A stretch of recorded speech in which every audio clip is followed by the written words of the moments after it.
participants, are you able to hear me? Yes, now you are audible, sir. Fine, sounds good. Okay, we will start now. So, welcome everyone for the day 2 of 5 of the Cybersecurity Foundation Faculty Development Program. So, we'll just quickly revamp what we were seeing on day 1, and some bits and pieces was missing. We'll cover that in the first few minutes of today's session. So, yesterday we are talking about the topic you see here on the screen. What is networking? The ISO SLAS. We walked through the ISO SLAS using Wireshark tool, right? Networking devices, IP address, MAC address, different types of switches, routers, IP and subnetting, network topologies, just like we see in a typical 2-mark or 8-mark, different types of topologies what we use. And this is the place where we stop, right? Linux basics, fine. And Linux demo. So I'll just share my other screen, fine. So as you can see here, this is an online portal, NDG Linux. They offer free courses. Typically, this is an interesting course I recommend to all of my students. Those who come and ask me, sir, I want to learn cybersecurity, right? Because it's a complete course. We'll walk you through the first command in Linux till an intermediate level of command in Linux. Anyone who claims to do so-called hacking or information security or anything related to cybersecurity or information security, they need a mandate. They need to know these commands to put in place. But all they are doing a research, they are doing something, developing a tool, or at least they are just using a security tool, right? They need to know these Linux commands. So I'll just quickly walk you through the dashboard.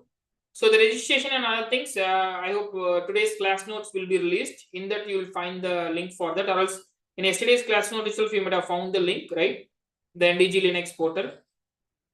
So it will have commands on the left side. Let me open this course, Linux Essentials.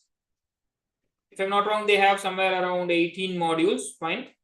Bits and pieces, this is completely a 30 to 60 hours course. I'm just going to walk you through the top 10 or top 20 Linux commands, right?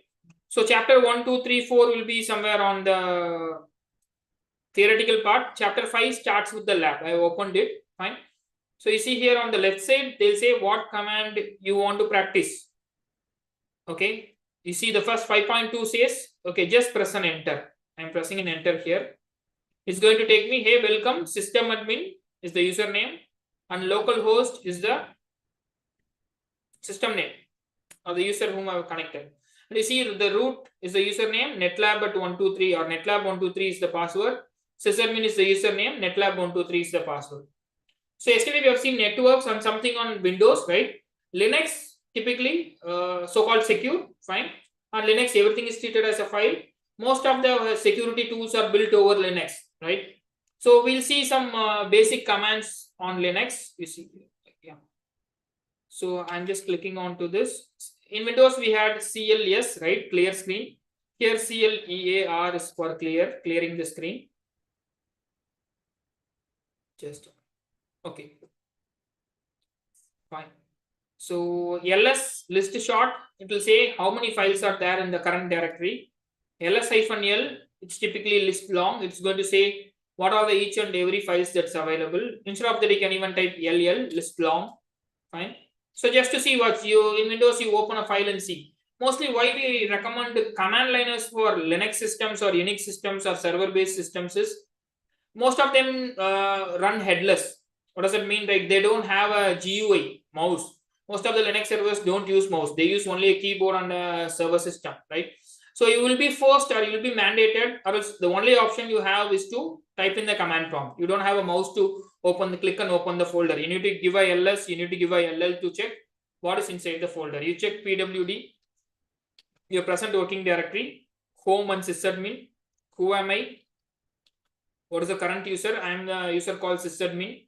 Fine. So these basic details you'll find in all of the 5 series. Basic. So I am in pwd, sysadmin, home, sysadmin user.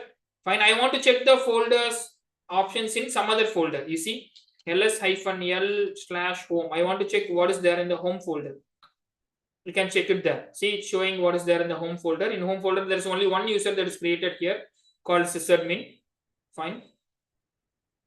And you see on the left side, I'm typing it. I've tried it quite a good number of times. So I'm just typing it fluently. Fine. So you can just read it. If you're seeing for the first time, it will say what is ls, what is the meaning for ls-l. The same command which you see here on the left side screenshot, you can type it on the right side. Whatever you see on the right side of the system is typically a virtual machine, Ubuntu PC, right? A virtual machine that is running, and the OS is giving us an option, shell to run and check the commands.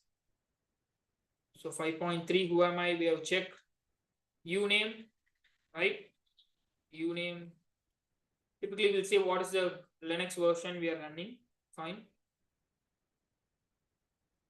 Same way for uname -n or uname -node name. The same command will be available in different options. Okay. Then the command for type cd. cd is a shell bulletin. So again, these are the basic commands. I will quickly walk you through. I have just opened 2 or 3 other tabs because today we will cover maximum 5 to 10 minutes for this, right? So this is on 5. I have taken you to 8. There's another lab, managing files and directories. Fine. We'll see what is inside that, right? Echo star sign. It's typically a search. Echo space star will say, hey, okay, what all the directories available? Fine. So instead of you give echo space d star,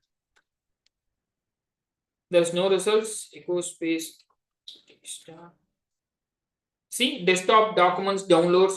Echo is to search, right? You give a star. Star means search all, right? But you will keep in mind, yesterday Windows commands are not case sensitive. You can make it in caps, full small, or else hybrid. But Linux commands are case sensitive. If it is capital D, for sure you need to give the capital D to fetch the results. So we'll just move back to this. So we discussed about Linux basics. What was that? On the top Linux command, see, this is what we are trying to do, right? I will check the ls, pwd, touch is just to create a file. If I'm giving touch Ashok, it will create a file called Ashok. You can check it in LL. See, a new file called Ashok is created at the bottom. Fine, just like you create a notepad, you can create a file using touch command. Who am I? Tar grep.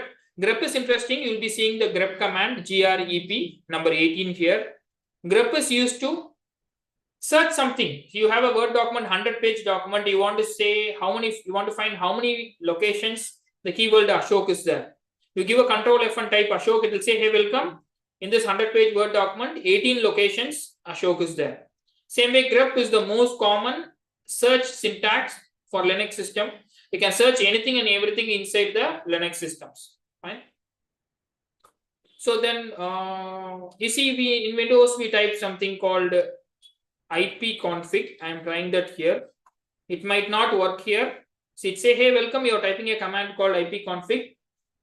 Let me increase the size of the screen. Okay. Fine. Yeah. You're typing a command called ipconfig, but I'm not able to find the command because Windows ipconfig works. Linux, that's something different. To check the IP, instead of IP, we type ifconfig. Simple, hey, welcome, Ethernet. My IP address 192.168.1.2. If you can remember what we discussed yesterday on track, I still have the document, the text file. So we discussed about IP, IPv4, IPv6. This is a private IP. Fine. So you can see here, that's a private IP set for this system. Netmask is there. Broadcast is there. Ethernet address.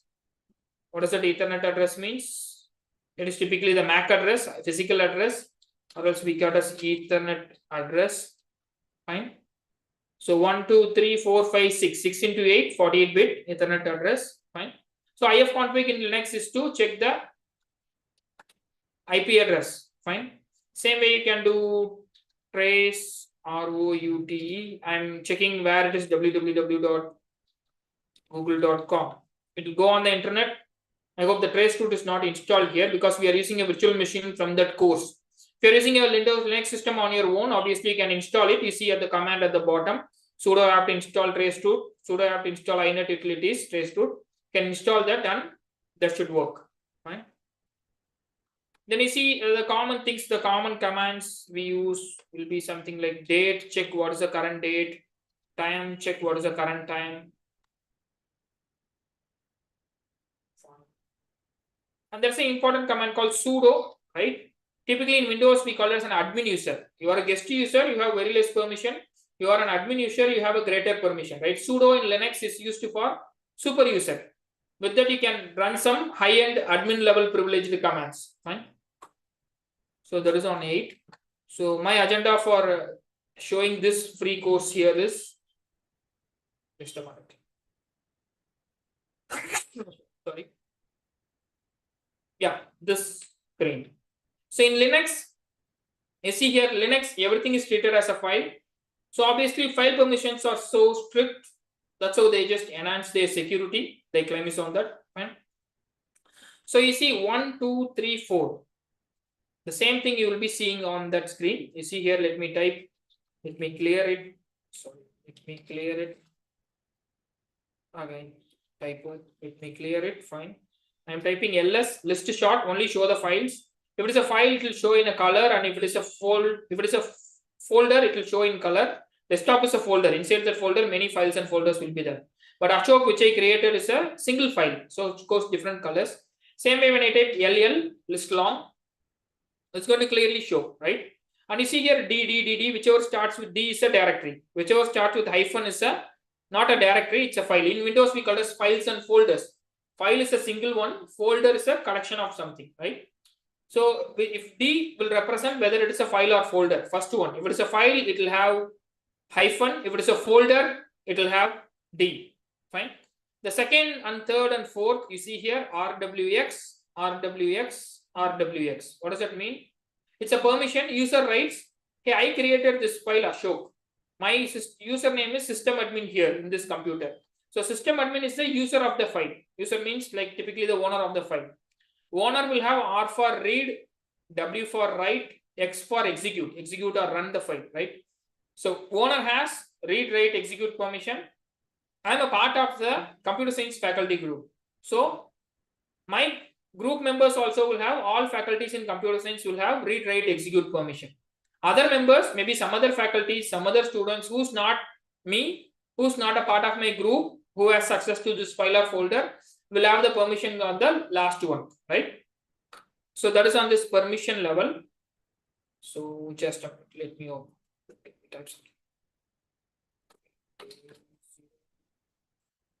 Okay.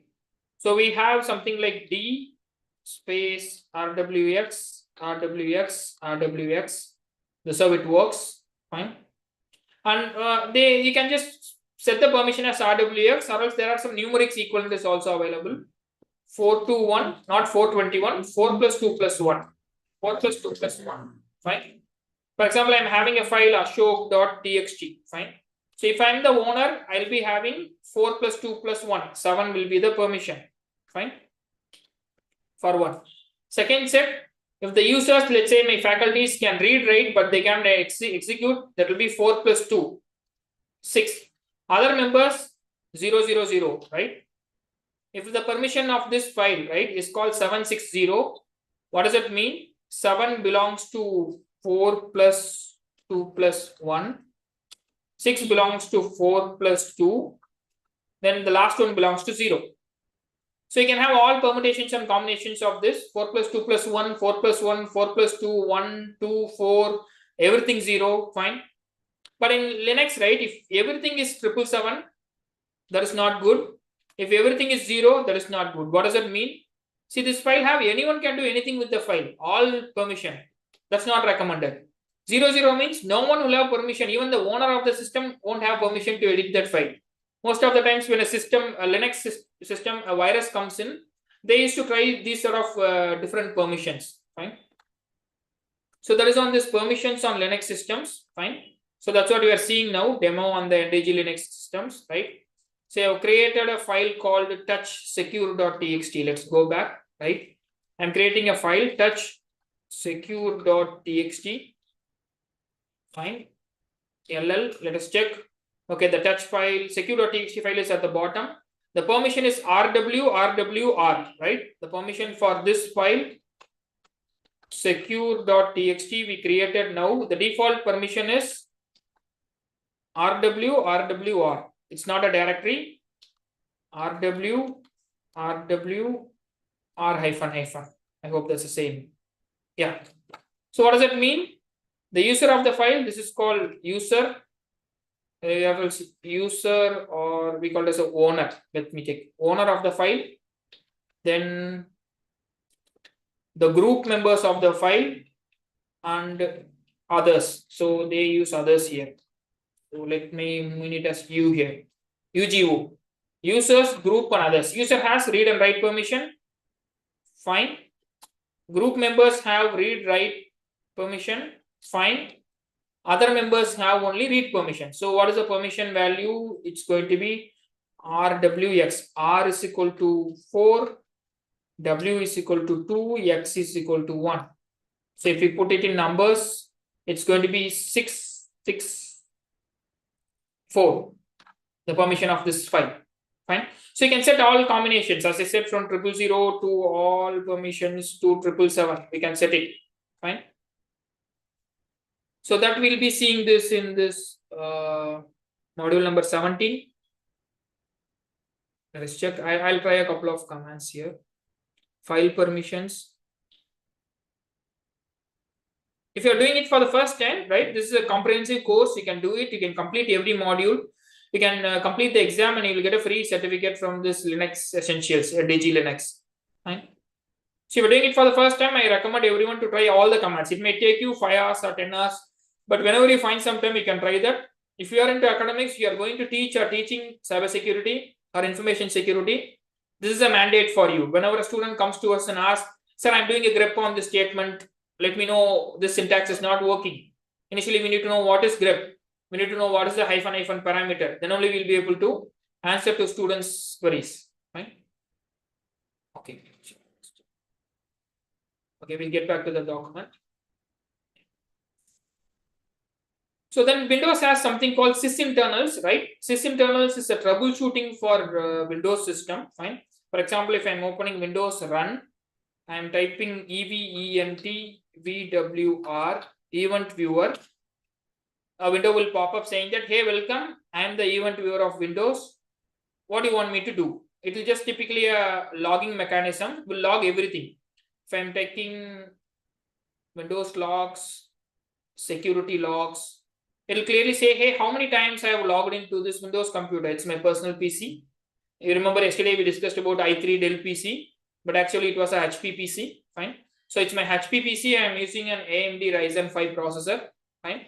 So it will say how many times the user have logged in. You see here the level is information. If I sort it by the level, information, it will have critical, warning, error, different logs will be there. So you select one log, at the bottom it will say, hey, 13/10/2157, this time the user have done this activity, event ID 4799. Let us check. 4799 event viewer ID. We'll get a result saying that what does that 4799 means? Yeah, a security enabled local group membership was enumerated. Something enumerated means some changes. Some changes was made to the group. So I'll give you something like 4624. I remember that number. 4 event ID 4624. That's an event ID. It will clearly say, hey, welcome. You have logged into your computer. Successfully, you give the username and password, you logged in. It will be logged on this system internal suite inbuilt in Windows, saying that when you logged in, whether it is correct or wrong. If you have not logged in correctly, 4625 will get you the result. 4625 will say failed login. See, someone have tried logging into your laptop. Maybe another fellow faculty doesn't know your password. Whenever you are not available, they have tried to type the password 2 times, 3 times. Then they failed and they went out. But if you want to check like anyone have tried in your laptop over the prolonged duration of 1 month, 3 months, or 6 months, depending upon the availability of the logs in your system, you can check it in the event viewer, right? Same way, there are many things: Process Explorer, Auto Runs, TCP View, Process Monitor. All these things are, it's typically built for Windows diagnostic. Any problem with Windows computer or computer, you can use it for troubleshooting. In information security, we use it for identifying an attack that have happened. Fine. We have used command prompt regularly. Remember yesterday we tried command prompt ipconfig. It shows my IP. Fine.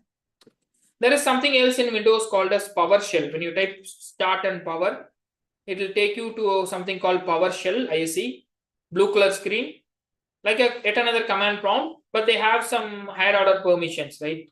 If I want to change, let me say like, I'll check it here. Yes. I'm checking net space user. How many users are there in this computer? I have some demo users called mal or malware, right? I'm trying to net space user space malware space char. Type the password 123 123.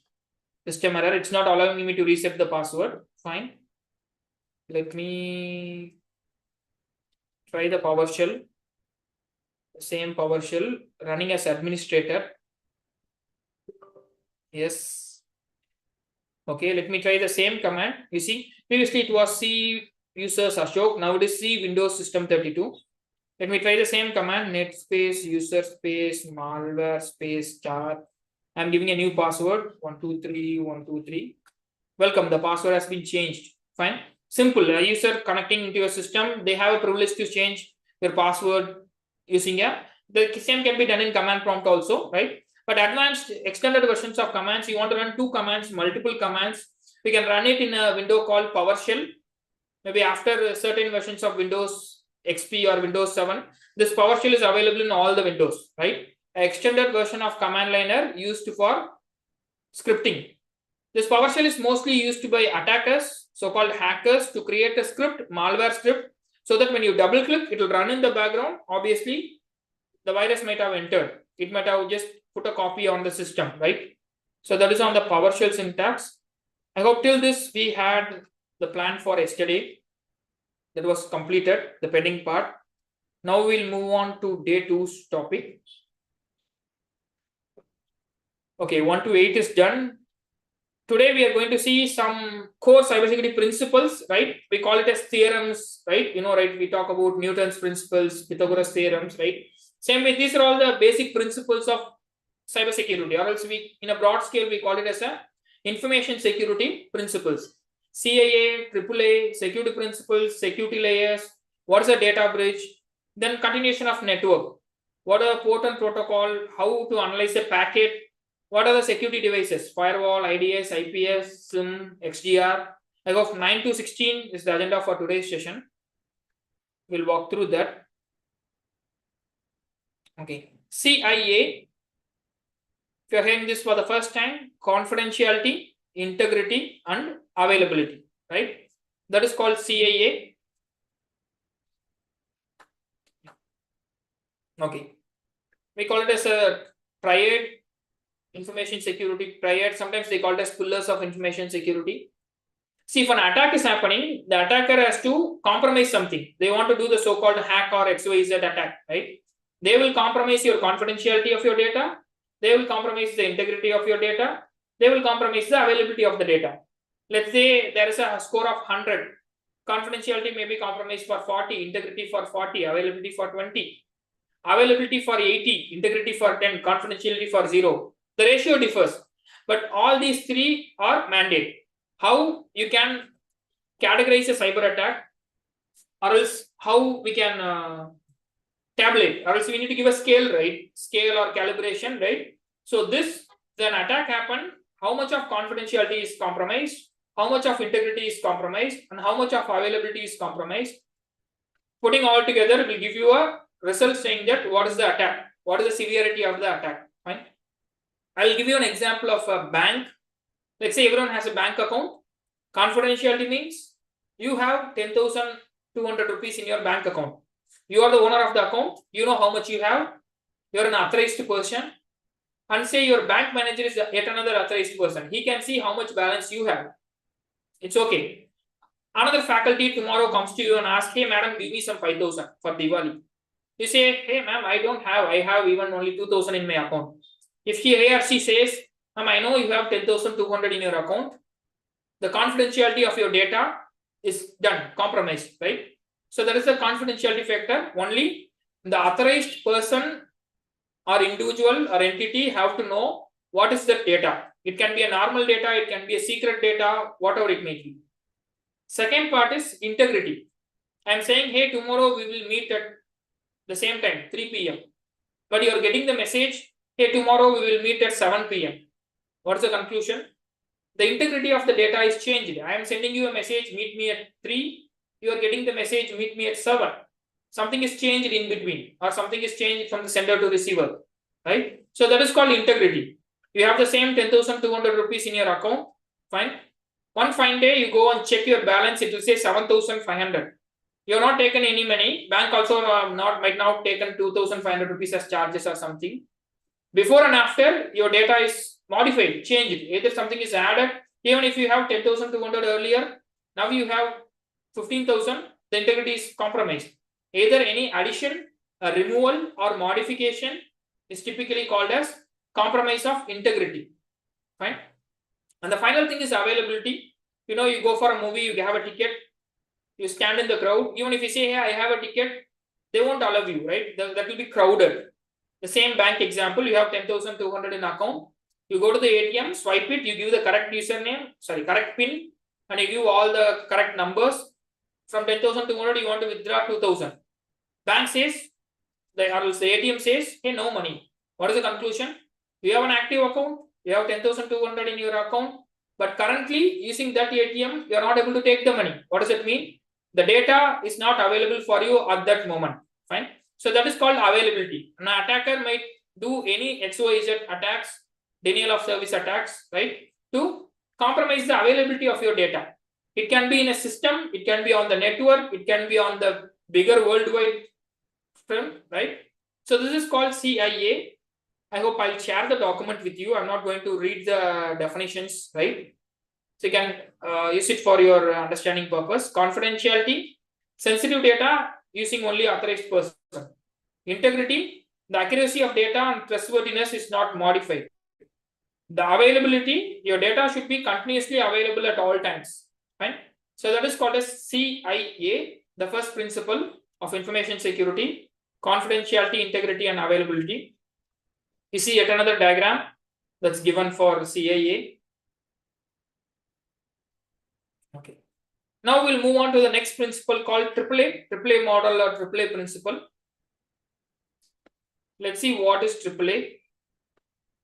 Okay.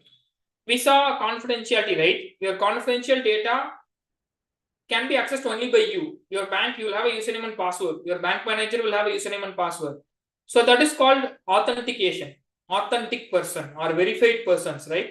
So authentication is who gets it. People need a secure manager login, right? With some authentication. It can be single or multi-factor, fine. So authentication is only the authorized person or only the actual verified owner of the data can access. Like you see, a key is given here. Your classroom has a key. Morning when you go early, you just go sign and collect the key and you use it. Same way in computers, what we have username, we have password. If you have mobile or tablet, you have your biometric, you have your face scan. You can have a swipe a card, right? Anything. There are different types of authentication. Authentication is verifying you are the authorized person for that. Then second thing is authorization, right? So authorization is, right, you see here, you're authentic, you're logged in, fine. You are a faculty from computer science department.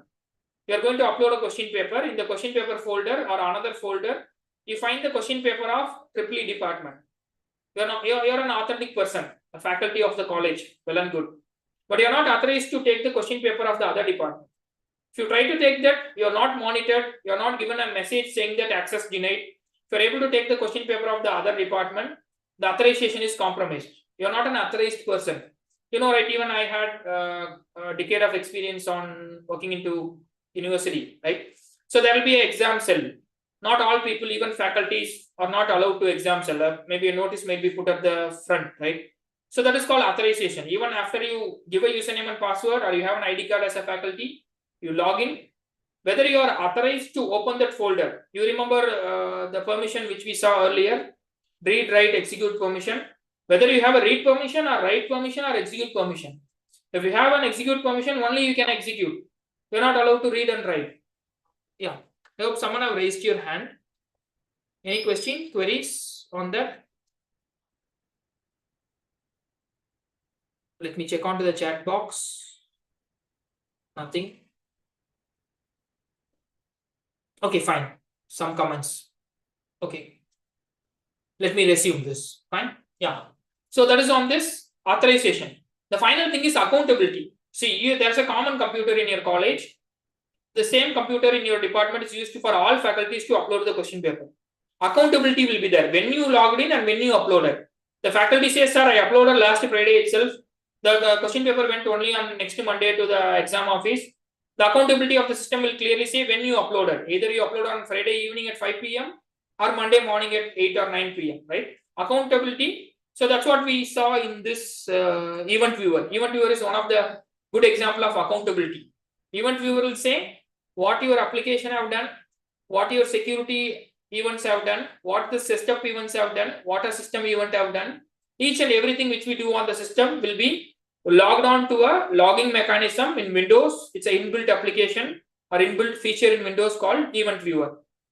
So that is called accountability. Fine. So these are the common principles. Again, when we go for interview, the most common question, say me what is CAA, say me the AAA principle. At least students should be able to say confidentiality, integrity, availability with a definition and an example, authentication, authorization and accounting with a clear definition and an understanding. We don't want to book back 2 marks, right? We want an understanding.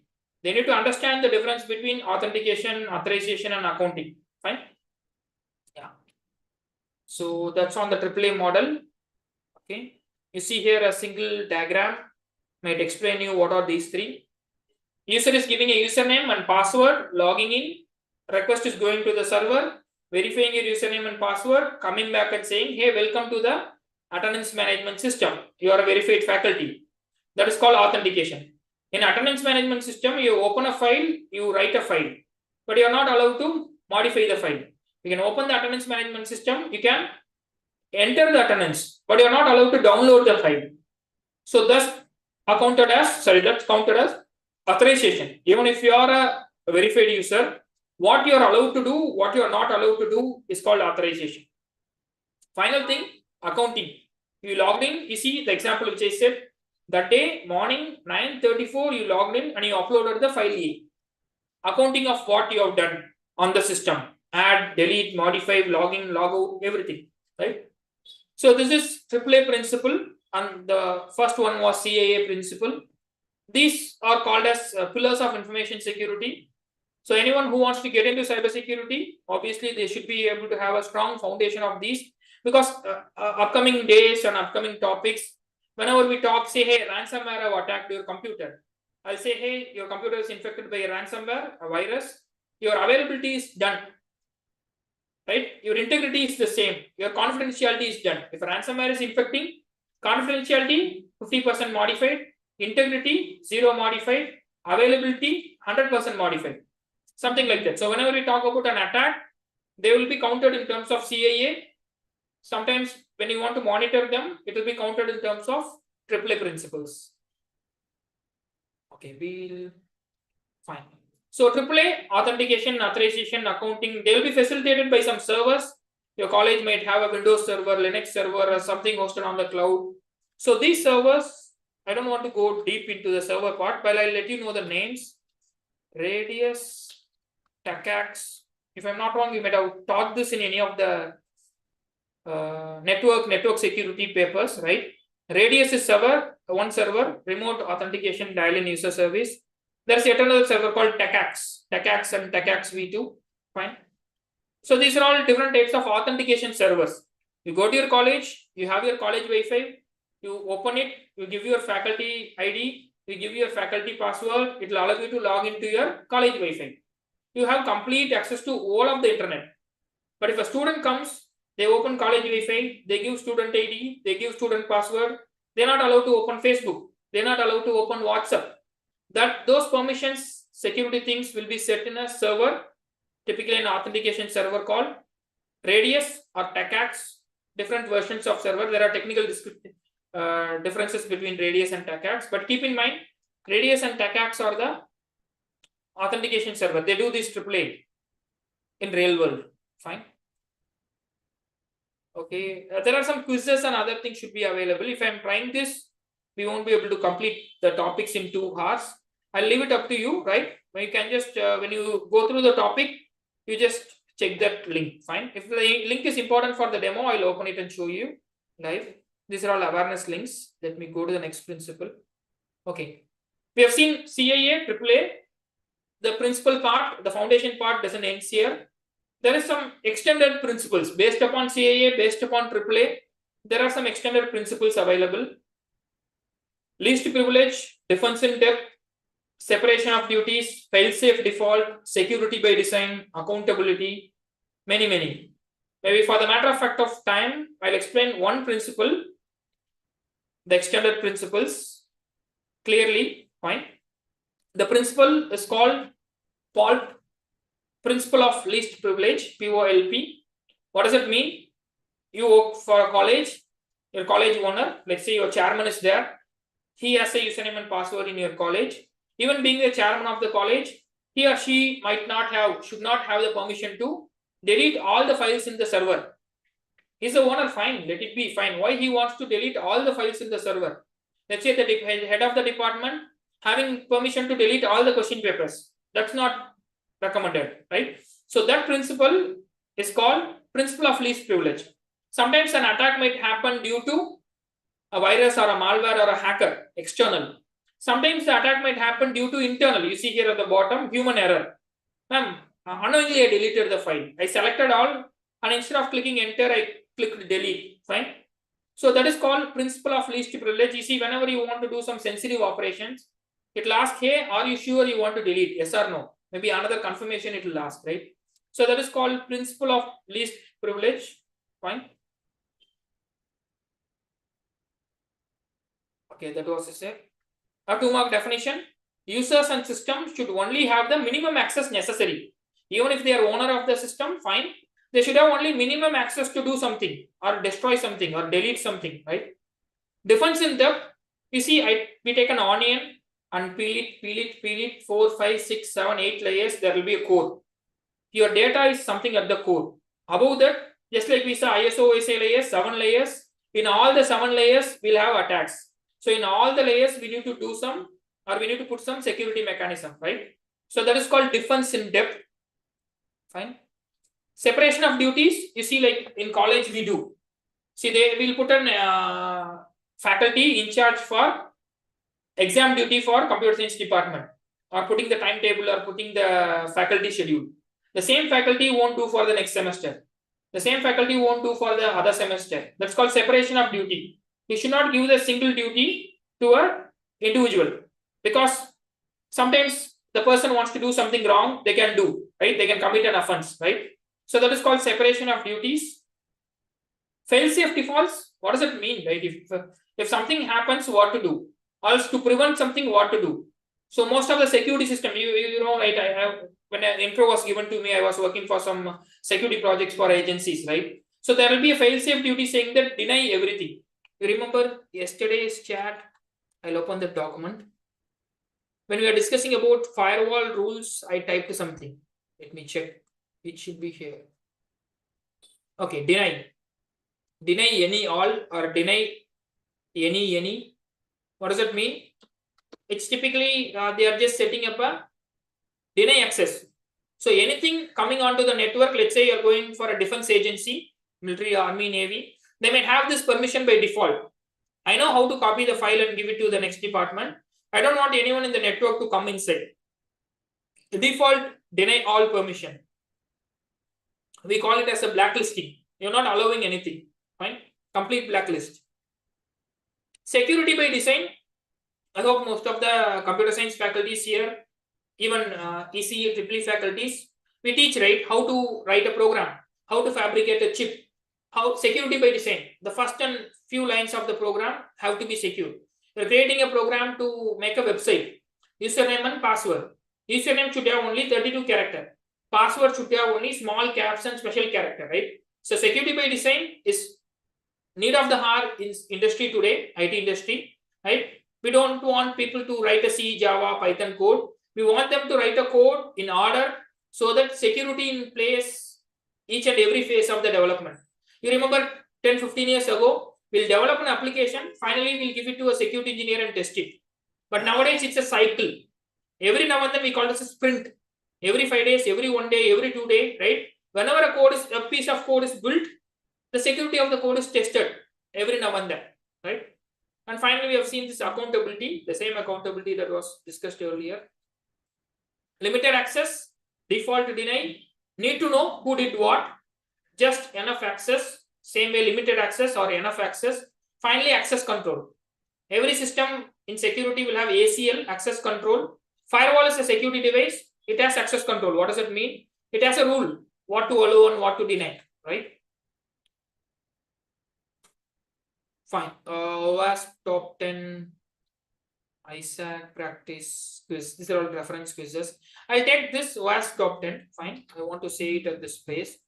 OWASP top 10. Hope all the faculties here might be familiar with IEEE, right? You publish a paper in IEEE, you publish a paper for PhD or masters. Everyone knows IEEE is a society, right? Built for some purpose, some research, right? Same way, OWASP, OWASP, is a society. It's a non-profit society built by a group of security experts. It's a foundation, you see here. It's used to improve the security of the software applications. It's not only software, it takes software, hardware, or application. You have a vulnerability in your Windows system, it will list you. You have a vulnerability in your Android, it will list. You have one vulnerability in your pen drive, chip, hardware, it will list. So OWASP is a foundation, a forum, which regularly finds and lists the vulnerability. In layman terms, if you want me to say, maybe 10 years ago, 15 years ago, we might have seen top 10 movies, top 10 songs every Friday or every Sunday. Same way, OWASP top 10 will say, hey, I'm going to list you the top 10 vulnerability. Or in attacker terms, the top 10 attack. You see, it will be revised every 3 years or every 4 years. Fine, it's 2017 and 2021. 2017, the top one attack is injection. Let's say in the worldwide, millions of attacks happen. Maybe like majority of the attack might have happened using injection attack. Second one is broken authentication. You see in 2021, the broken access control, which was there in 5, came to the top. Fine. So this fluctuation is different. Fine. Every 3 years it will be revised and used. But if you are a security professional, right? If you go to the company and say, hi, I can do a security audit, a security report. Fine. So the report should have something on this. And the report should clearly say what is the vulnerability, what is the attack. You need to categorize the attack, right? So the attack can be found and categorized using this OWASP top 10. Broken access control, cryptographic failure, injection, insecure design. These are all top 10. There are hundreds and thousands of attacks. But see, 100 attacks are happening. More than 90% of the attack happened within this 10. Fine. So that is called OWASP top 10. You see here simple statistics. 94% of the application. Let's say your college has attendance management, it will have employee management, it will have HR management. At an average, 94% of the application, right? Maybe 9 and a 10, right? Have something called broken access control. Just before some time we were discussing about access control, right? Authentication, authorization, who can access, what can access. Broken access control means there's an access control, but that is not so strong. Fine. And there will be something called weak passwords. Using a weak password, vulnerable and outdated components. Fine. And the top 10 is goes on, right? So OWASP, just like IEEE, you keep in mind, OWASP is a foundation which is listing the top 10 vulnerabilities, and they are learning day in and day out. It's an open forum, so I can contribute for OWASP. You can contribute for OWASP, right? So that is on this OWASP. Okay. Security layers, defense in depth. That's what we say. Peeling the layers of an onion. You need to have layers of security. Don't confuse this layer with ISO voice LIS. That's a standard ISO protocol. Application, presentation, session transport, network, data link, physical. That is ISO voice LIS. This layer is typically defense in depth layers. Physical layer, you have, if we don't want to name it as layer. Physical, you have a CCTV. Perimeter level, you have a gateway or things. In network level, you have a firewall. In endpoint, computer level, you have an antivirus. In application level, secure coding. In data layer level, encryption and decryption. In user level, that's what we are doing now. Security awareness, knowing about authentication and on. So I hope we'll have a single pictorial representation. The mission critical assets or the core you see at the bottom, that is your data. Your data can be attacked by an attacker in hundreds of ways. As you see here on the screen, your data can be safeguarded in thousands of ways, right? So policy management, left side, the company will have a policy. You have a Wi-Fi should have minimum 8-character password. You have a faculty, you are not allowed to share the faculty password with students. Your management will have a policy. Operations, right? You see here, there will be some security team, physical security team. In college, you'll have discipline committee, right? Same way, the operations are maintained by a team of security professionals. Whatever you see on the left side and right side, green colors are something techno-managerial, mostly managerial level, cyber security teams. But data security, you see here, let's zoom in. It's not but clear, fine. Data security, it's actually, you can secure the data using any of these. PKI, public key infrastructure, we'll be seeing this in cryptography. DLP, data loss prevention, fine. The data is missing, deleted, how to recover that, it will talk about that. Application security, when you develop an application or you run an application, what has to be done. Endpoint security, how to keep your computer secure, how to keep your mobile secure, how to keep your printer secure. Network security, your networking devices, switches, routers, intranet, how to keep it secure.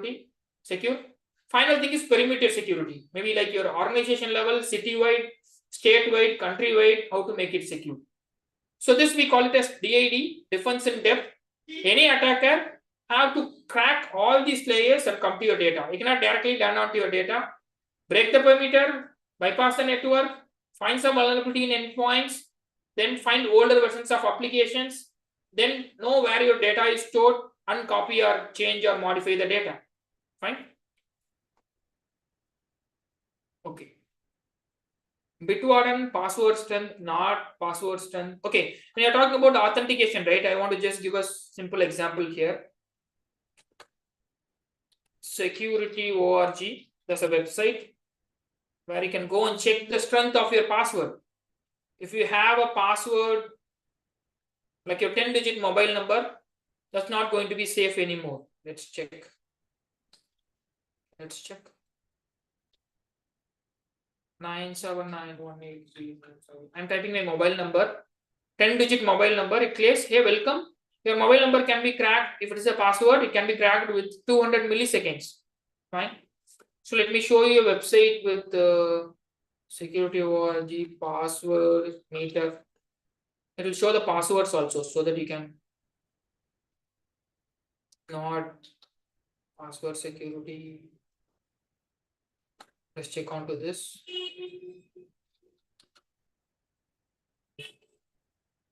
Okay, let me open. I want to display that, so I have just kept this option. Fine. I am typing a password ASHOK. It is weak, it can be broken in. It is weak, it can be broken in 10 seconds. I am giving my mobile number. It is again weak.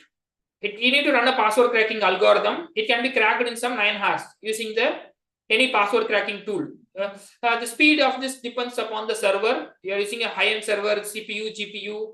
Nowadays, quantum is changing the dimension of passwords, right? But this is a common server with which you can crack the password. If I'm typing Ashok, it's weak. Ashok Kumar, it's weak again. I'm typing an @ See, just by putting an @ it became moderate. I give 1987. It became secure. I add, let's say I'll replace this O with 0. 31 years. This K with a caps. You see here, the strength is increased. It's even greater. Fine. And you see here, leaks also there. It will say whether the password is available on the internet. ASHOK. Weak. Number of times the password, 8,000 times on the internet. This password is available. The name called Ashok. Fine. We'll check the common password we use. Let me try something called admin at 123, the so-called secure password. You see here, even greater. Maybe like 14,35,400 times admin at 123 password is available on the internet. Fine. So where they find it in some. We'll discuss about this in data breach in the upcoming topics. Fine. So this is how to keep a password or a secure password. Fine, because the whole of your security is authentication. Authentication means password. Password means a lengthy and a strong password. The next topic is data breach. In layman terms, we call it as a hack. One mail ID is hacked, or all the faculties, all the college mail ID is hacked. Hacked means someone have leaked your username and password. Fine. See, let us check something called as have I been pawned? That's a website that's available where you can go and check. Fine. Let me go there. I'm checking my old ID, Ashok for Galaxy at gmail.com. I no more use this. It's a 20 years old ID. Let me check. This website will go and check and let me know, hey, on the internet, there are thousands of websites. I had account with this mail ID maybe 5 years ago, 10 years ago. Let me verify whether I'm a human. CAPTCHA. It works. Fine. So it's going to let me know this mail ID, how many breaches? 15 data breaches. Data breaches means in 15 massive group of hacks, this mail ID is associated. It doesn't mean the Gmail password of this mail ID is leaked. Using this mail ID, you have gone to another website, you have created an account. That website, either the mail ID might be leaked, the password might be leaked in plain text, the password hashed value might be leaked. You see here, let's come down and check. IndiaMart, LinkedIn, Twitter, Citode, Nitro, different websites. Let's say if I'm checking this website in September 2020, maybe 5 years ago, I had an account in this website using their Gmail. This company's database or server have been compromised. We call this a data breach. The result of the data breach is 70 million email address. Let's check what is 70 million in numbers. That's the difference between million and billion, right? 70 million, 70 followed by 6 zeros. So these many usernames and passwords have been leaked online. One such is having this Gmail ID as the username. Fine. So that is called as a data breach. You see, this is in India, there is a security group, right, called CERTIN, Cyber Computer Emergency Response Team, CERT-IN. CERTIN is Indian Government Information Security Team. You know, right, we have police, we have people for fighting, police fight for something, maybe firefighters, you see ambulance do some operations, right? Same way, CERTIN in India is typically Computer Emergency Response Team for India, that's called CERT-IN, right? So they have quite a good number of regulations, right? So one such reports from the team says, you see what all the data breach happened in India. Fine, we'll see some statistics. The top 5 states, Telangana, followed by Surat, are the locations, hotspots. There comes Tamil Nadu and Bangalore and Jaipur. Fine. You see here, over 369 million detection across 8.4 million endpoints. These many devices were scanned and these many attacks has been detected. You see here, you remember I discussed about this ransomware. Ransomware is a virus. There are some 1,000 attack detected or 500 attack detected. There is one ransomware. If 1,000 attack detected, there are 2 ransomwares. Just a minute. Okay. Fine. So a data breach, you see something like sensitive, a username or password or something is leaked. Fine. So when we talk about data breach, if you're going to give it as a 4 mark or 8 mark, the expectation will be define data breach, then attack vectors, how the attack happened, what is the virus, who's the hacker, phishing is an attack, malware is a virus, ransomware is a type of malware, credential theft, stealing username and password, impact, what does it mean, after attack, what happened, financial loss, someone lost money, reputation damage, the company is closed, regulatory penalties, government comes to you and say, hey, your website is hacked and some data is leaked. I remember, again, without revealing the name, I can say here, right? So the government agency have reported to a university, fine, last week saying that, hey, your university is having a website, you have a distance education website, fine, and you have a normal operations website, fine. So your university website, you are uploading question papers, you are conducting exams, you are giving login, there is an attack possible, right? So I can just a minute, I can name the attack, that should not be a problem. XSS attack, that's called cross-site scripting attack, fine. So you have a website, university website, in that this cyber attack, you see what comes in, this cross-site scripting attack is possible. So the government, maybe the team like Circle, right, they might have got some input, they might have verified that, and they are sending a notice to the college or university saying that, hey, your website is vulnerable, just find it, patch it, give me the report within 48 hours or 90 to 72 hours. Not like 1 month or 2 months. I want the report within 2 to 4 days, right? So that is on this impact, financial loss, reputation damage, regulatory penalties. It may be Indian government suing you, it may be UGC or NAC or whatever regulatory body, state or central or global, right? They might, you are not keeping your website secure. The regulatory body might find your website vulnerabilities, they will report to you, or else they will put some penalties, fines, or legal complications for you. Fine.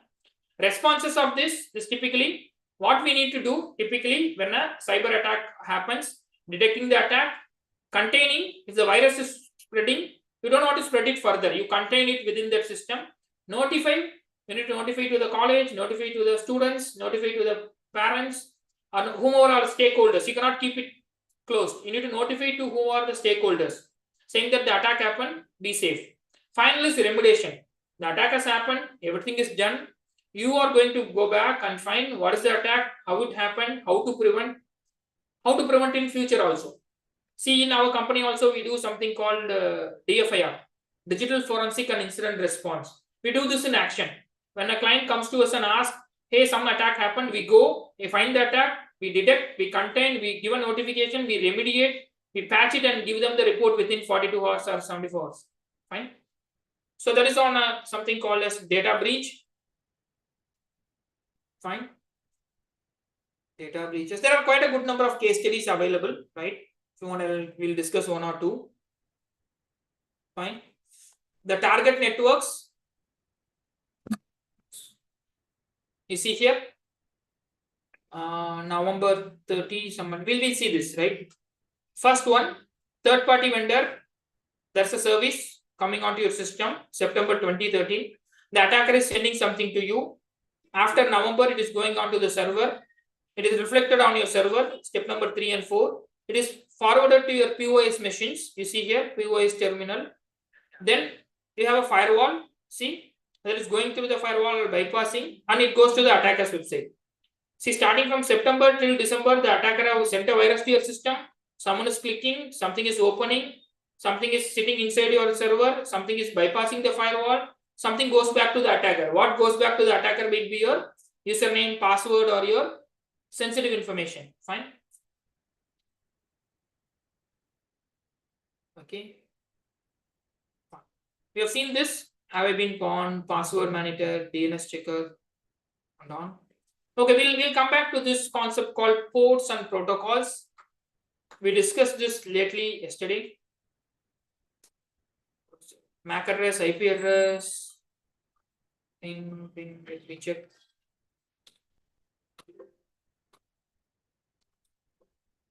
It's not there. Yeah, this is ports, right? We discussed port are like Windows. Just for your understanding, I'm saying they are virtual entries to your computer or system. Fine. virtual entries or doors and windows for your computers to do something. So there are, as per the protocol, 65,536 ports are common ports. We know FTP, it should be 2021. HTTP 80, HTTPS 443, DNS 53, SMTP 25, POP 110, common ports, random ports, right? Port is the entry point, right? So let's check. Well-known ports, you see here, common ports. Yeah. I hope this is a GIF image. It's not floating in PDF. Fine, no problem. See, let's see one by one. Open ports, protocols. You know, protocol is a standard. HTTP is a normal standard. You type www.google.com, goes via HTTP. You type https://www.google.com, the secure version of that. When you request and reply, normal web traffic. When you request and reply with the SSL, TLS SSL, you see here, transport layer security, secure socket layer, fine, TLS and SSL. That is called as 443. FTP, you see, this is most common. You sit in the ground first floor faculty room and you upload the question paper to the exam office. You do it with the FTP. It's a traditional method of file transfer, but that's not secure. TCP, you know, you remember yesterday we discussed about TCP, connection oriented protocol, reliable protocol, three-way handshake. IP, you know, IP between sender and the receiver. UDP, you see TCP how it is going, ordered, packet 1 of 4, 2 of 4, 3 of 4, 4 of 4. But UDP, you see, it's like spreading. Whatever I'm speaking now, it's like UDP. I'm not sure how many are able to understand, how many got it, how many have a doubt. It's everything blank. I'm just broadcasting, right? If it is TCP, we do right. Sometimes students used to say, hey, this faculty is strict. What does it mean? We'll teach something. After 5 minutes, we'll call everyone and ask a question, whether they have understood. We want to verify whether the communication is successfully done, right? So TCP is reliable, UDP is unreliable. SMTP, simple mail transfer protocol. So you see FTP, I said file transfer protocol, not a secure channel. The replacement or the current day alternative for FTP is SSH, secure shell.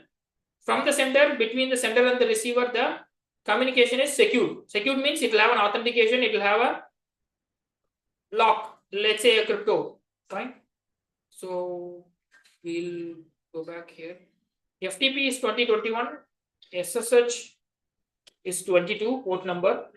Instead of FTP, you need to use SSH.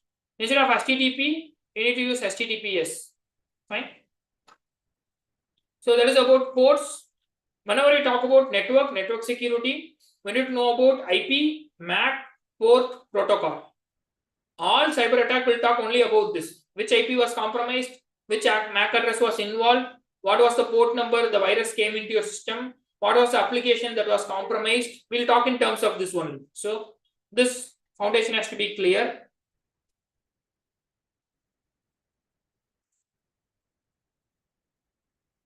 Okay.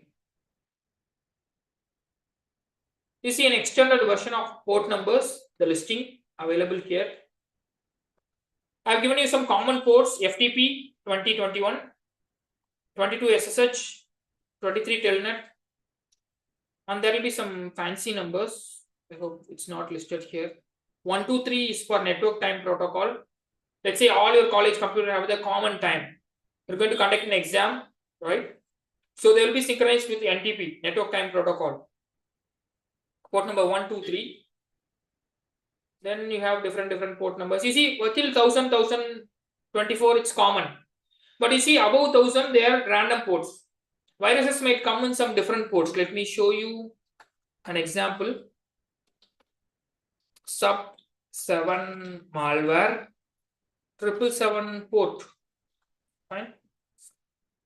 I'm showing an example. It's an older traditional Gandhi time malware. Fine. So let me check this. Sub7 malware. Just a minute. I'm randomly opening.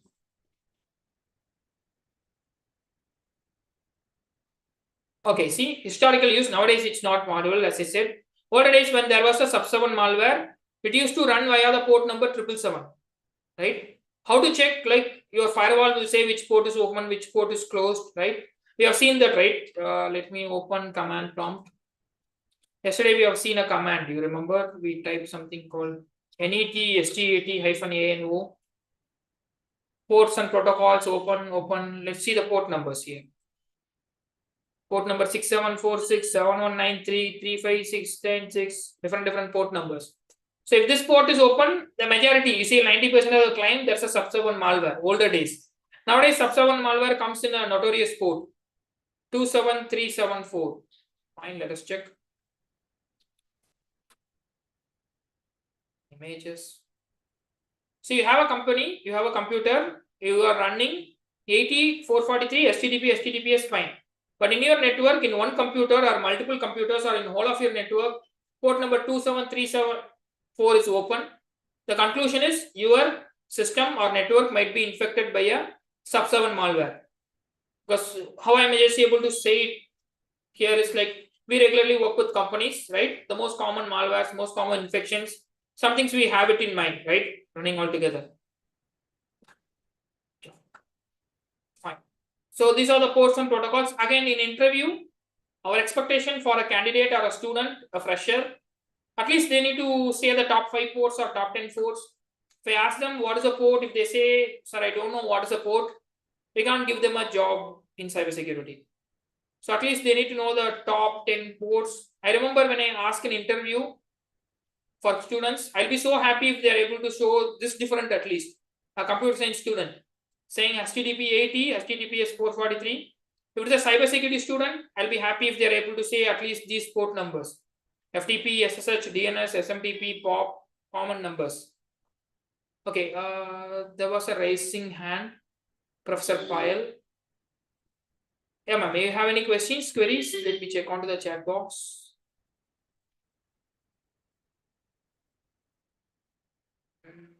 No, not any questions. Okay, if you accidentally raise your hand, you can lower it. Or else if you have any questions, you can unmute and speak or put in the chat box. I'm not able to find anything in the chat box.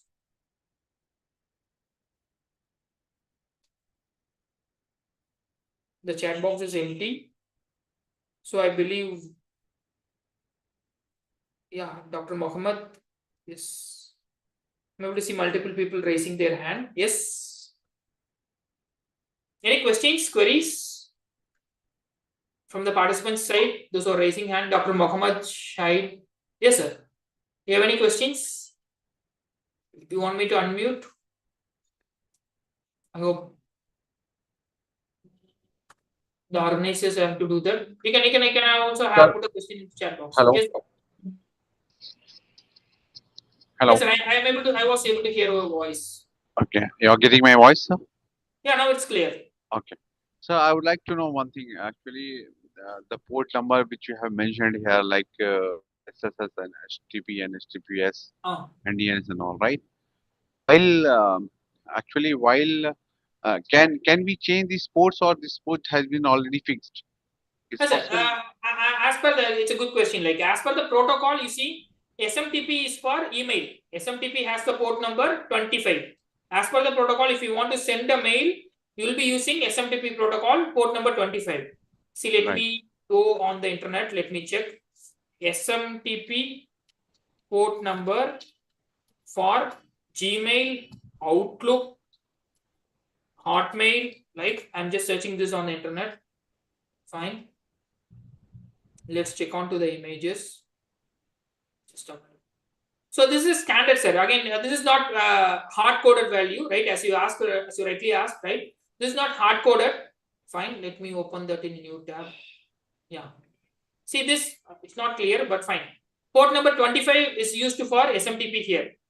You are using a security, some XYZ protocols you use for security. You have set the port number to 587, right? So I remember like when you use a Gmail or a Hotmail or something, SMTP might operate in port number 999. It might operate in port number 998. It might operate in port number 890, anything. It won't take the common ports, it will take some random ports. As per the protocol, SMTP is bound to be used on port number 25. Gmail might use different, Outlook might use different, Azure or any other cloud or any other vendor might use different. Protocol says SMTP is default protocol, but you have a flexibility. You are a system admin, you are a network admin, you have a flexibility to change the protocol port, but you need to configure it in the right way. Right. Because while installing the MySQL server and all, we sometimes we need to use to change the ports as well, because they have already engaged by some any of the softwares and all. Got it. So that's what. Right. If you are a part of the university, there will be a de facto protocol for MySQL, right? For example, let's say MySQL port. There will be a de facto protocol. 8080. They used to 3306. Yeah, correct. Yeah. But you see, like sometimes. But if you want to change, you can change it. Yeah, sure. Sometimes the college might have a firewall. Firewall will have a common rule saying that the attacker, whenever they come from outside, they are only targeting 3306. So the college might host the same MySQL server, the DB server, in a random port. Let's say they use a port number 7742, something different. They'll ask you to configure that port number, right? So that's a part of security. We call it as hardening. We don't want the attacker to see everything. We can harden it, right? But whatever you see here on the screen, these port numbers are the de facto ports, the common ports which can be used, which is used, right? And it can be, as he was asking, like it can be changed or tweaked based upon the purpose. It cannot be randomly changed. You cannot go at all times and change HTTP from 80 to 88 or 8080. You cannot go and change HTTPS from 443 to some random numbers, right? So if there is a need, you're open to change. Your network admin or system admin can change that. Fine. So we'll get back to the. Okay, we'll quickly walk through the topics. Packet analysis, you see, yesterday we discussed about this, right? So whenever a TCP three-way handshake happens, right, it is SYN ACK. Fine. So let me show you in a pictorial representation. So everyone says TCP is a reliable connection. The 2 mark which we say TCP is connection oriented, reliable. I am a client or else I am the sender. I say hello. Fine. You are the receiver. You say hello. Then after that, we start speaking, right? Just like we both make a call. I say hello. I say my name. You say your name. We both acknowledge. We start speaking. The same thing happened in a TCP handshake, right? It will be SYN plus ACK and ACK. That is called SYN plus acknowledgement. So for easy understanding, I am the, let's give some names, right? I am Ashok. I am initiating a connection, synchronize. And for your understanding, I am giving some small numbers, 100. But in real world, this sequence numbers will be something like this. You might have seen that in Wireshark yesterday. For your understanding, I am giving a small number. Synchronize. Hey, I want to speak to you. Fine. Ashok want to speak to Lakshmi. Fine. Lakshmi will say, hey, yeah, I am also interested in speaking to you. She might send a different sync sequence. Fine. And she might acknowledge for my message. Minus 100. She might acknowledge with 101. 100 plus 1. 101. Then again, it comes to Ashok. Hey, yeah, Lakshmi is interested in speaking to me. She is acknowledged. I am going to acknowledge for her message. I'll give her 201. Yeah. In layman terms, this is a three-way handshake. A sender's request, receiver's request, receiver's acknowledgement for sender, sender's acknowledgement for receiver, right? This is called as a typical three-way handshake, right? That's what the basic principle of TCP protocol, how it works. Fine. Okay. DNS checker. Who is, what is. Okay, I'll show you one website for the matter of fact of time. I'll show you a simple website. DNS info. Yeah, view DNS. There's a website available, which will let us know what are the things. If you want to find, we can find IP reverse lookup. Fine. Enter a domain. I'm giving a common domain. I remember www.annauniv.edu, a common university in Tamil Nadu, right? It will go and say, hey, welcome. This website or the university is hosted their website on a public IP 14.139.161.7. This might not be the actual IP of the server, sorry, the website. It might be hosted on the hosting provider. Just like in the parking, you have 50 cars parked. Same way, that's a hosting provider. Let's say GoDaddy, it's a hosting provider. Hostinger, it's a hosting provider. NIC in hosting, Indian government has a hosting for universities, colleges, national cloud for NIC, right? So GoDaddy is a hosting provider where you can go and host your website there. Yet another hosting provider, Hostinger. I remember I have some of my websites here hosted. Fine. If you're a part of the college or university in India under UGC or NAC, right? Your college websites are bound to be hosted here in Indian government's server. NIC, NICS, National Informatics Center Services, right? So there you'll be able to host your server, web server, application server, all the details. See, they have somewhere around, they have a database of 2000 customers, 4 national data centers, 24 mini data centers across the country. It's maintained by Indian government. Yeah. Okay, now we'll come on to the last part. Maybe we are on the last half an hour, right? So you're going to talk about firewall, IDS, IPS, security devices. Before giving you the definition of a firewall, I'll show you Fortinet. Fortinet is a firewall company. They have a demo online. I regularly show this. FortiGate is their firewall. Again, firewall can be a hardware, a device. It can be a software. You pay and get the license for 1,000 users, 10,000 users. Fine. Fortinet firewall. I'm not promoting any vendors, right? You have many different firewalls, right? They have a free login, so I'm showing this. You have a Fortinet firewall. You have a Sophos firewall. You have a Sonic wall. Different firewalls, different make manufacturer for a purpose, right? So Sophos is yet another firewall. Then Sonic wall is there. I remember my previous institution was using this firewall. Again said, it can be a hardware that is put on the network level in your college level, like you have a security gate. This firewall will be the security gate for all your incoming and outgoing data traffic. Fine. I'm not wrong, it should be demo. Is it so? Let me check. Just a minute. No. FortiGate demo. It will be there in their website. I forgot it. I entered it long ago.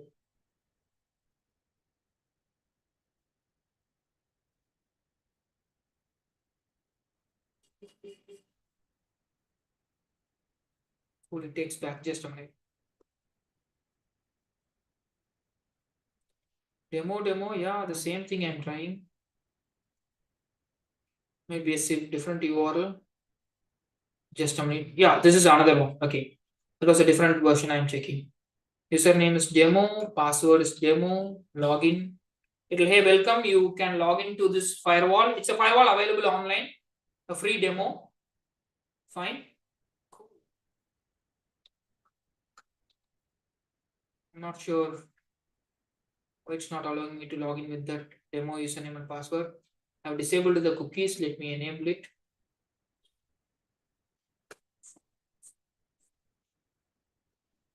Just a minute. I thought of showing you a live.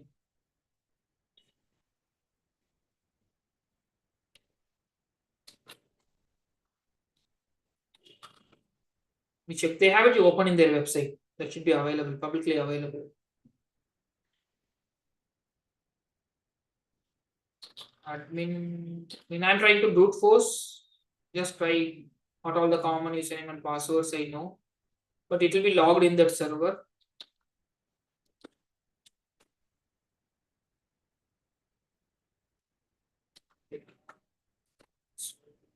Okay, enough of brute forcing. Close this. I have a password manager, so it's trying to open using password manager. No. See, the firewall have locked me, allowing me not to log it. Right?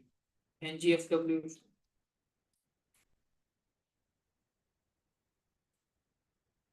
Credentials. Credentials means username and password. Let me check.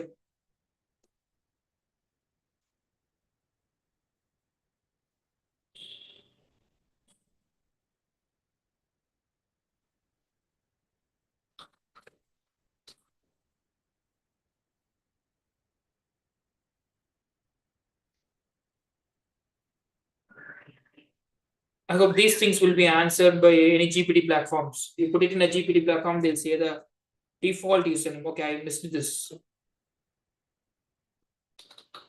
Default username and passwords. You have to ask for it.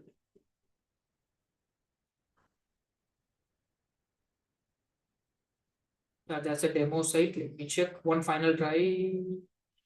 Checking to the demo site, but fine. Okay, let's leave this. I thought of showing you that website in the demo. Anyway, we'll check it. We'll complete the theory part and check that. See, firewall, IDS, IPS, all are different security devices. Small, medium, large, right?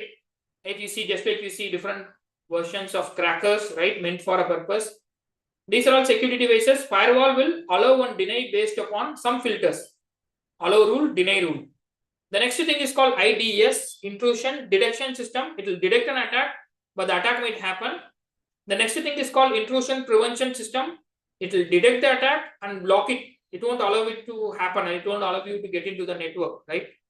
So that's what is given here. You see, firewall is typically allow deny rule, right?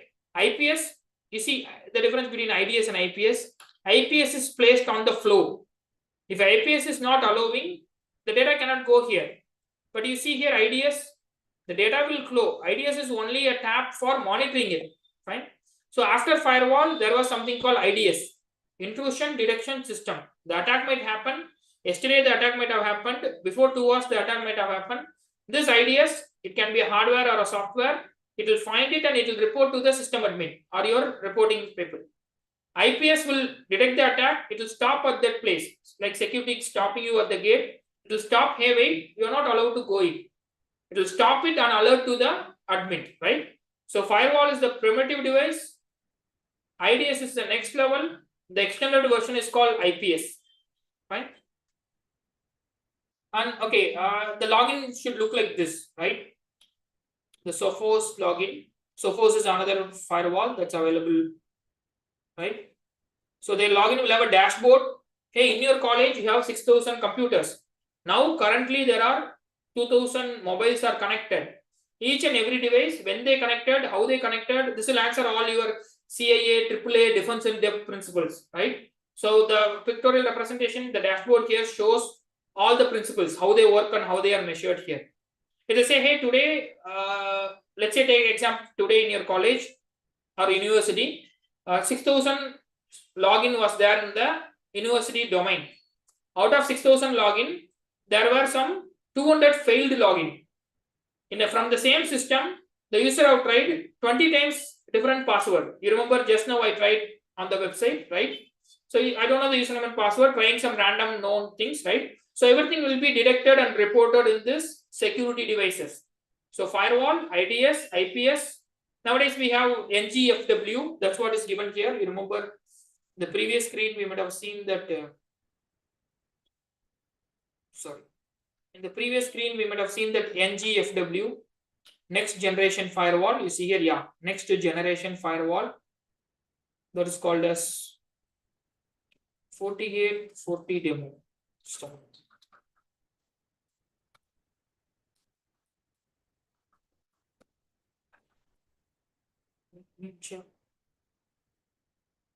I hope they have it in their website. That's common. Demo for username and password. Admin for the name and instance ID for password. Let me check.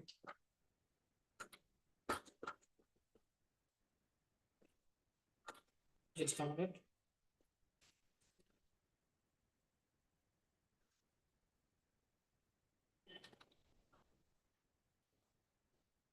I remember trying this maybe last month or so. I'm not sure whether they have changed it now or updated it. Anyway, I'll get it. Maybe I'll get you the actual thing from their official website.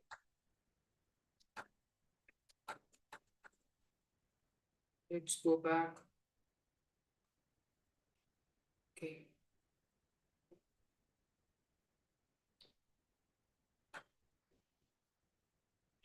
Sorry. Okay.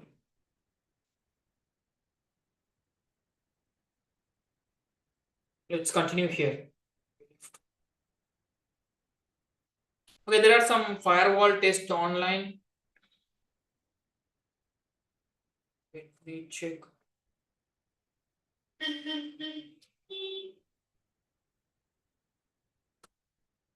There's a slight delay. Just a minute.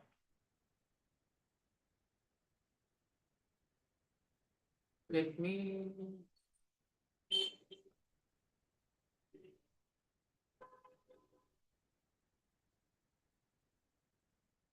Let me open that in a tab.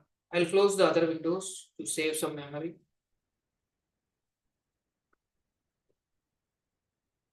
Word is not responding.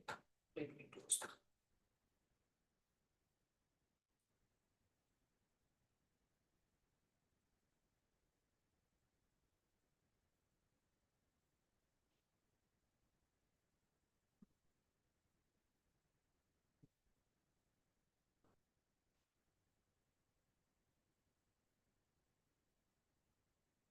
Okay, it's showing the example of the.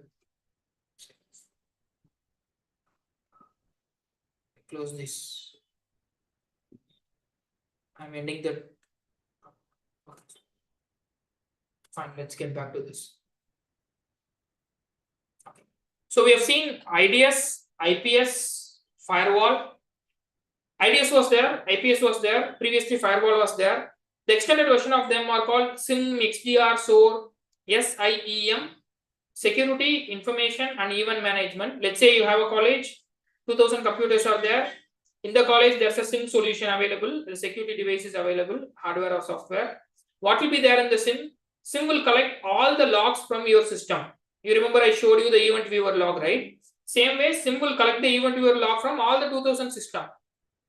If I'm regularly using a SIM, I can say last 6 months in the college, how many times a faculty or a student have given the password wrongly, and how many systems they have given the password. The same user sitting in different systems, trying some different combinations of password, that can be found using this extended version of security device called SIM, SIEM. SIM is nothing but the log correlation. It will collect the log and it will analyze and give you in the dashboard. Fine.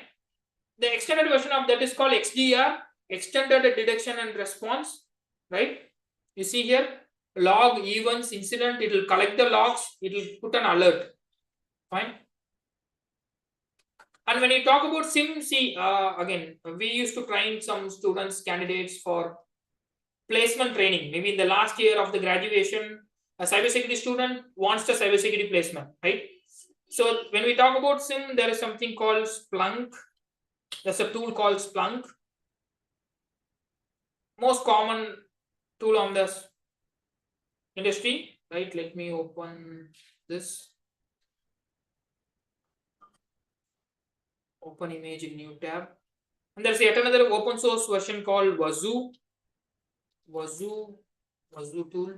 Yeah, open source SIM. Because in academics, we prefer much of open source versions, right? New tab, open video and new tab. You see here the screen of Wazoo, how it looks like. This is a SIM tool. If you are running this live in your system, total, these many systems are there. Count, Mac OS, Windows OS, Linux OS, how many attacks have happened, right? You see Mitre attack framework, it says how many password attack, how many SSH attack, how many brute force attack have happened, right? This is a dashboard. This is between January, February 2024, right? It's a threat hunting platform. So this is called as SIM and SOAR, extended version of your firewall, IDS, IPS, right? So it's a log collection system. It collects log from all your system across different branches of your college or your company. and put it in a common dashboard and give it to you for the management or for the owner to check what is the current security status of the company. Fine. Just a minute. Yeah. Wazoo. And this is a Splunk dashboard. And many other things. There is something called IBM QRadar. Another tool. Fine. There's a tool called IBM QRadar. At another monitoring. Then there's a tool called Logarithm. It's yet another SIM tool. Fine. And the most common leaders in the market are Splunk, maybe the most commonly used. Splunk is used and Wazoo is used. You see here, IBM QRadar, Splunk, Logarithm, Azure Sentinel. All these things are SIM solution. Different SIEM applications or softwares, right? So what does that SIM means? Security, information, and event management. It will collect log, collecting the log, correlating what happened yesterday at 12 o'clock. What was the wrong password given? Alert. It can do it for older data also. It can give it in real time also. Now, this is running in your college. You're trying to give the password 3 times, 4 times, 5 times wrongly. It will alert to your SIM solution. Your system admin will call, hey, why are you using your faculty ID and giving the password multiple times wrongly? Whether you are using or someone is trying to use your ID. So that is the purpose of SIM. Real-time log collection, log correlation, and alerting mechanism. The output will be in a good-looking dashboard like this. You see here, it will show you a dashboard like this. What are the devices? What are the attacks in a statistics format? Okay, fine. What is the need, importance? I leave it up to you to read. I hope I've just covered the stuff. Okay, just a Kaspersky cyber threat map, digital attack map. This is an interesting map. I'll show you. Digital attack map. We might see this older days. We might see this only during Diwali. There will be a photo showing that, hey, how many crackers have been bursted in India? It might show you some photo with some lighting in India, world map in India, right? But you see these maps, we call as threat intel maps or threat landscape maps. Mostly these maps are released by security companies or antivirus companies, right?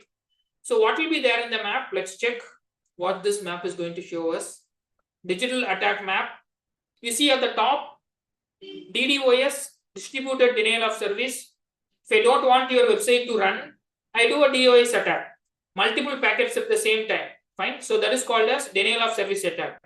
In terms of principles, CIA, confidentiality, integrity, availability. DDoS affects maximum the availability. You see here the play button at the bottom. When I play, you see here the attack is going from one country to other country. These are all not like gaming stuff, right? This was the real attack that have been captured and it have been put it like a map. See January 23, 2015, what is happening? If you want to forward, I can check what is happening on May, June, September. Maybe real time, what is happening, older one, current one. Fine. This is one map, digital attack map. Fine. So what is it? Let's check how it works. The attack is shown in map. Fine, well and good. You see attack going from one country to other country like a game. Interesting. What are the type of attack? TCP, volumetric, fragment. What are the source port? You see here. DNS 53. What are the destination port? 80, 443, DNS. Duration, the time of the attack. It's happening for 1 day, 2 days. Some attack might happen weeks, months, and years together, right? So when you scroll down, you will find something interesting. Most active countries. You might find India, yes. Active countries means attack might coming in and going out. It's not like only doing the attack. Fine. You see here the map for India. It clearly shows the timeline, right? See the orange color, what all the attacks going in and out. We can explore this. Fine. It might be a bit delayed, the live map from my browser to your Zoom thing. Okay, I'll show you another map. Checkpoint is a security company. They have their live attack map, threat map. We call it a threat intel map or threat map. An attack is going from Singapore to Canada, then within Netherlands to Netherlands. Fine. So you might find the statistics at the bottom. What was the attack? From where it is going? What is the attack? Fine.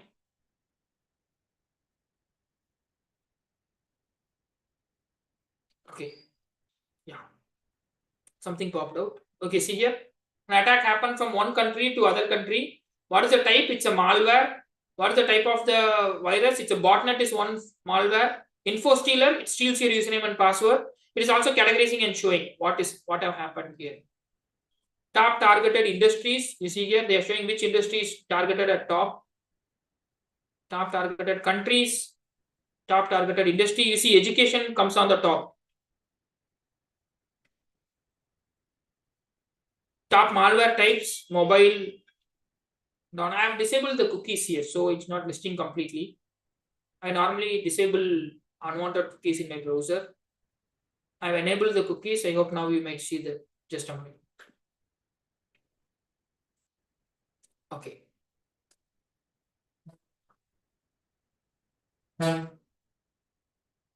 Recent attack, daily attack, day wise, fine.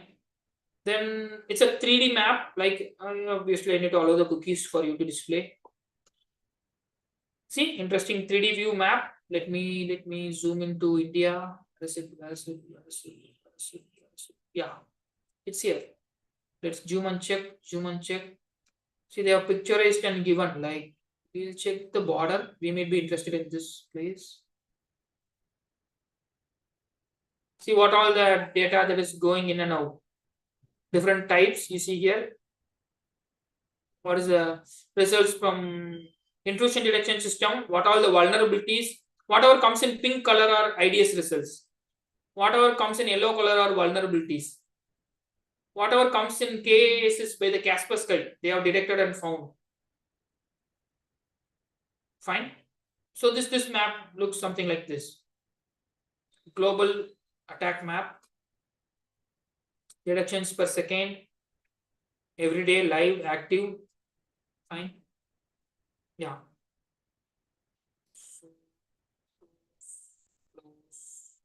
I'll close this. It will take some memory in my browser. Okay. So again, one take home for today, like for this part, second part at least, right? See, if you want someone, a student, a computer science student or cybersecurity student who wants to get placed, industry or recruiters might be interested in a specific domain. We don't want them to master everything, right? See, when I was in academics, I was in industry, I just got to know all these concepts because I was bound to teach different category of cyber students over 10 years. So I've explored all these things. But for a student or even being a faculty, right? So you can take a specific domain. Sir, I am going to take a SOC domain, Security Operations Center. Whatever you're discussing now, Splunk, other things, is all about SOC domain. SOC cyber. You'll find a interesting image you see in movies. You see here a big screen, people sitting and monitoring it, right? Not CCTV screens. These are all screens of your company or organizations. How many computers are connected, where they are connected, what attack is going on. Looks like a TV station or a CCTV monitoring room. This is called SOC. In a nutshell, this is called Security Operations Center. Let me turn on the AI mode for you to say what is SOC and cyber. Just the definition. A centralized team of cyber professionals responsible for protecting the organization data. How they will protect? They will protect with the use of the security mechanism which we have seen, right? They will collect the log from firewall. They will use an IDS. They will use an IPS. They will use a SIM tool. They will use a SOAR tool, extended version of SIM. They will use a UTM. All these things are different security tools, right? So SIM is typically extended to SOC. Security Operations Center is supported by these security devices. So students want to know what is SOC with all the basics which we had on yesterday and today, network foundation. They need to know what is a Security Operations Center. They need to know what is SIM. SIM is all about log. They need to know how to read a log. You remember we were reading a log from Event Viewer, right? Obviously, they need to read a log. Then they need to analyze the log and report it. Fine.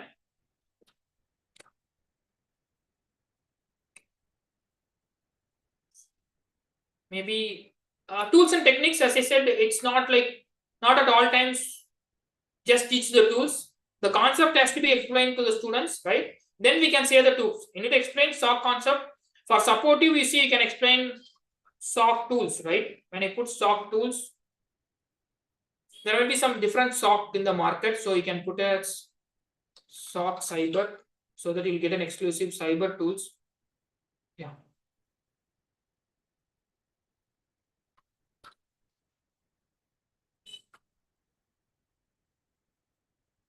Yeah, you see here, it shows the best SOC tools. And these are all reviews from different companies. It depends. But you see, I mentioned about Splunk, Logarithm, IBM QRadar, Elastic. There is something called ELK. It's an open source version. Elastic, Logstash, and Kibana. We use it in the research community, but it's not used in the industry because it's open source, have lots of vulnerability. Fine. So ELK also have something like a dashboard looking like this. Fine. What attack, how it is happening, and on. Fine. Yeah. Okay. So to revise, we'll go back. Fine. So today we have just gone through the previous thing, what was missed yesterday, the Linux commands. Fine. And we have seen system internals, a couple of things. And we have also seen something on files and permissions. So today we have covered these 8 topics: CAA, confidentiality, integrity, availability, AAA principles, other security principles, defense in depth, security layers, data breach. What is the difference between a hack and a breach? We have seen some examples of data breach. See again, there is a website for data breach. I will show you. Don't get panicked when something is listed here.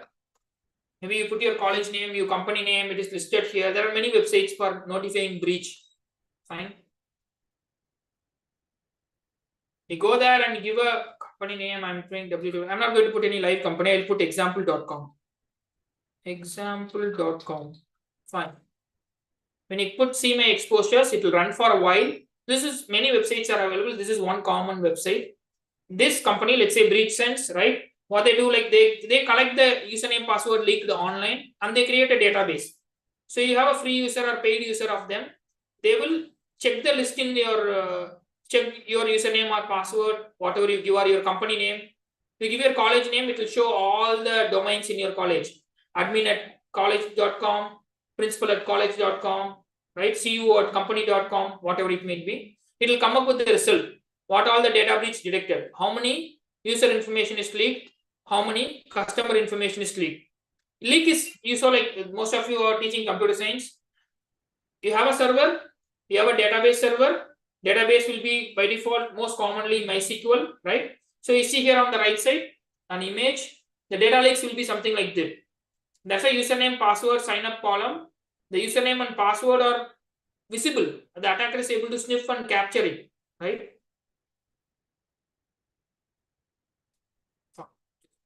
It will take some time. Let me close this. See, recent breaches. For your information, the recent breaches in 2025, you see here, data breaches of different companies or different make and model or by different hackers group. Fine. You see here, let us check what was our most recent breach on 2025 October. We are on this month, October, right? Let us check the top breach across the globe for this October month. It will list you, hey, a breach was there available in. Yeah, see this BQT log brass. Data breach victim of this threat vector shows this many users and passwords leaked online. When I don't want to click it and expose something, right? It will be showing you what all the data breaches by different hackers group or attackers group. Fine. Okay, just a minute. We are maybe the last 5 to 8 minutes. Quickly revamping both these things. Yesterday we started with keyloggers, different types of viruses, hardware, software. start type boom.com, how a keylogger works, IP address, public, private, there is one categorization. IPv4, IPv6, another categorization. MAC address, it's a physical address. 8 into 6, 48-bit MAC address. How to find MAC address, we have seen. Then we have seen protocols, ping, ICMP, DNS, HTTP, HTTPS, MIME protocols, ISO, SLAS, total number of ports, firewall, how it works, NAT, virtual LAN. Then we try to do some subnetting, right, using online subnet calculators. We have seen Linux permissions, how Linux permission works, how to set a permission.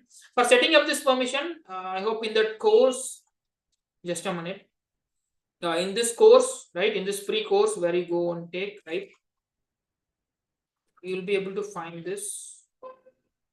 We can change the permission using chmod, and there will be something called chown, changing the permission and changing the ownership. I'm not going to type it completely, it will be available here. Chmod, and you need to give the permission. Hyphen, what is the permission, right? You need to give chmod, what permission you need to change, for what file? /etc/show.txt, something like that. If you give, it will just change the mode. If you give change the ownership from one user to chon. Instead of 664, I can give 000. I can give 777.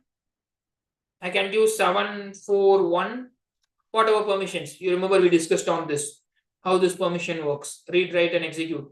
4 plus 2 plus 1. Okay.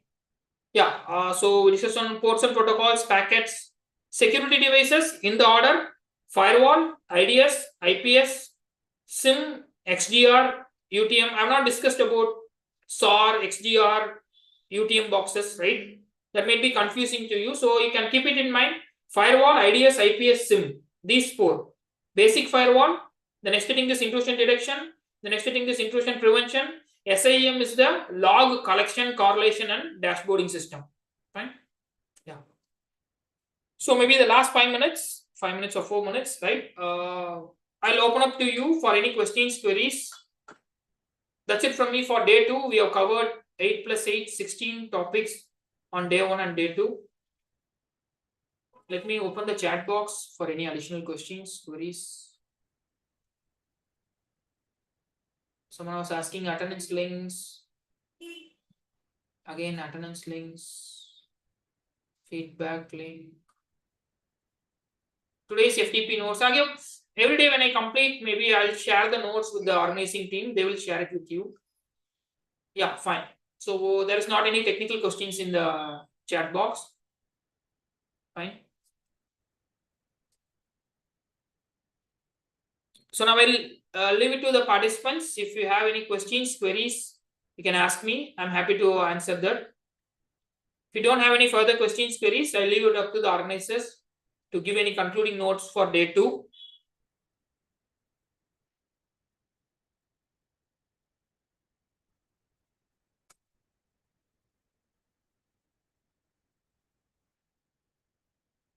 Let me stop my screen share if you don't want to.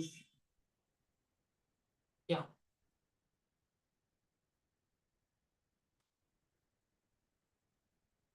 So anyone from organizers team, if you want to give any concluding notes. Yeah, sure, sir. I'll take it forward. Yeah, I hope you have completed. You don't have any questions to be answered.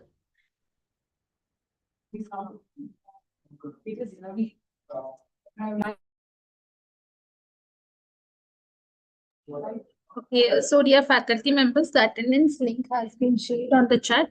I request to mark your attendance. As you all know, 60% of attendance is mandatory to get the certificate. And some are asking for the materials. The materials I'm going to be uploaded in LMS dashboard. You can access that. So we are not able to share the materials to your mail ID. So I request please log into LMS access. LMS portal. You will find the recordings and the materials of each and every day.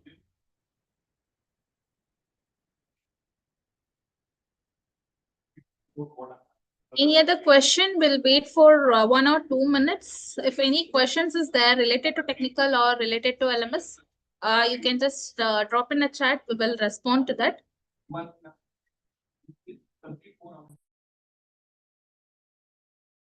Praveen sir, I see that you have raised your hand. Can you please put it on a chat? What was your question?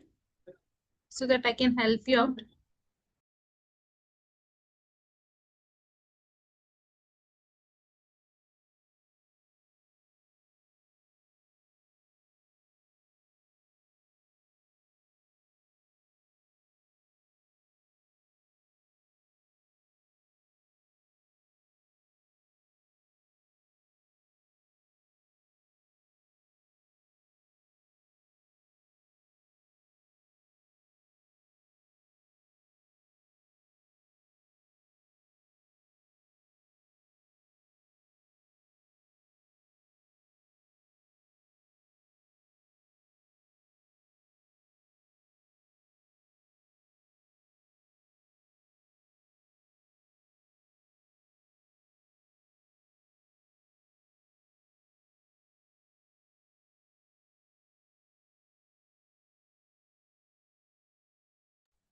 I see that there is no questions to be answered. So I think we can wind up for the day. So Mohan sir, thank you so much for your valuable class of day 2. We'll meet again by tomorrow at 3 p.m. Thank you so much, sir. Yeah, thank you all. Bye-bye. Yeah, thank you. Yeah, so dear faculty members, I am just repeating. Attendance is mandatory to get the certificate. I request please mark your attendance without any fail. And you, as you all know, attendance link will be active only till 5:30. You can't mark your attendance after 5:30. And only for the students, only for the faculties, we will issue the certificate. This is the faculty development program. So for the student, we will not issue the certificate. If you are, if you wanted to know about the about the cyber security, the student can join, but you will not get the certificate. Praveen sir has asked, I can't get my details. Sir, I request. Sir, I request please drop me your mail ID so that I will just check and update you on the same. Or else you can drop a mail to edl@xlr.com. Will help you there. edl@xlr.com. Okay, thank you all. We'll meet again by tomorrow at 3 p.m. Thank you for joining. And one more thing, whatever the link, the Zoom link will be same for all 5 days. I request please join the session in the same link by tomorrow as well. Okay, YouTube Zoom link will be same, but the YouTube link will be changed. So YouTube and Zoom link both we will be uploading in LMS. Okay? Yeah. Thank you all. Thank you for joining. Have a great day. Thank you.